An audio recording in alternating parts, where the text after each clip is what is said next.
আসসালামু আলাইকুম, সবাই কেমন আছেন? আশা করি ভালো আছেন। ওমর মাদ্রাসা থেকে আসছে, সকাল 10টা বাজে গেছে, 12টা বাজে ছুটি হয়েছে।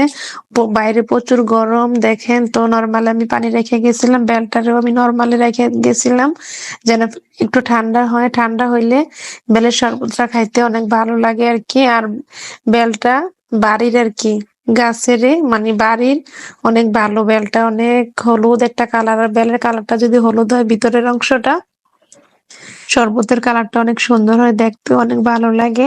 আর যে কোনো ফলে কাটার পরে যদি একটা সুন্দর একটা কালার হয়, যে মানে সব ফলে এক এক ফল এক এক রকম। মনে করেন যে তরমুজের কালারটা লাল হইলে অনেক ভালো লাগে, এমনই বাঙ্গি অনেক জাতের ফলে আছে, কাটার পরে অনেক ভালো লাগে আর কি। দেখেন নরমালের পানিটা দিয়ে আমি শরবতটা তৈরি করতেছি, এদিকে উমর বিড়ালটা নিয়ে খেলা করতেছে আর কি। উমরের বিড়াল অনেক পছন্দ, আমারও পছন্দ।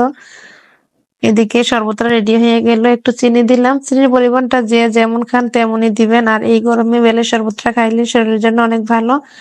বেলের শরবতটা খাবেন, এই সিজনে বেলটা পাওয়া যায়, সব সিজনে তো আর পাওয়া যায় না। এদিকে জগে নিলাম, জগে নেওয়ার পরে গ্লাসে নিলাম আমার আর উমরের জন্য।